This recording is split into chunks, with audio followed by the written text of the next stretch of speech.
Mix by Rupam Singh. Rupam recording studio Jiwa Chowk Madhubani.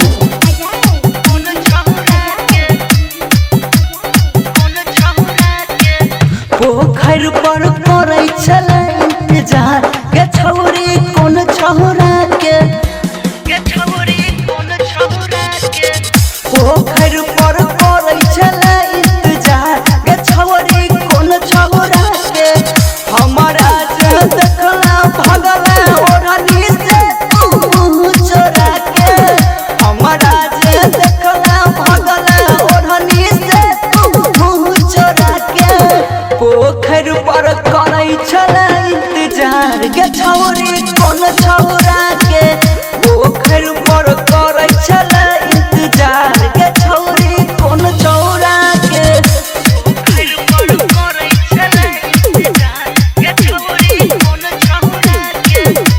Mix by Rupam Singh.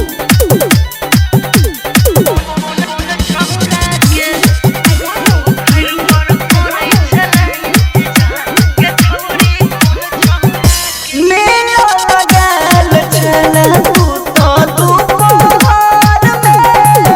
करे छले waiting तू तो पीपर गाछ के तोर में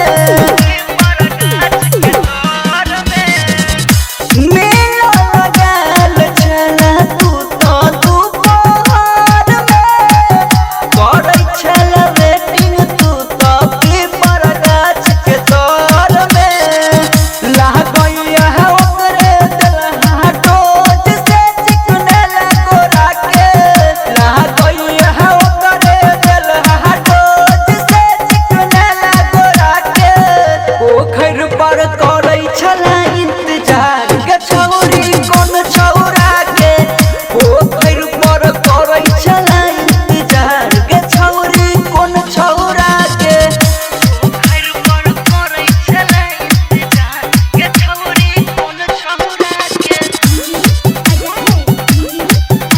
रूपम रिकॉर्डिंग स्टूडियो जीवा चौक मधुबनी।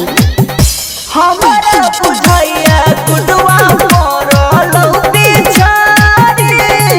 खोल दे तो बोल पूरा राज बिहारी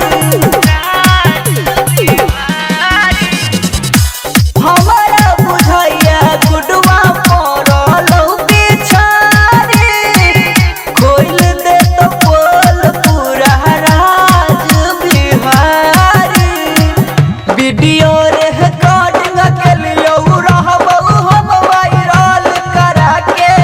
वीडियो रिकॉर्डिंग के लिए रहबो हम वायरल करा के पोखर पर करे छले इंतजार के छौरी कोन छौरा के पोखर पर करे छले इंतजार के छौरी कोन छौरा के जखने के देखलियो भगले ओढ़नी से तू चोरा के जखने के देखलियो भगले ओढ़नी से तू चोरा के पोखर पर करे छले इंतजार के छौरी कोन छौरा के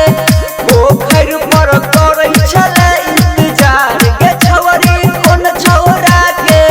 रूपम recording studio Jiwa Chowk Madhubani. Mobile number 91 10 96 36 60।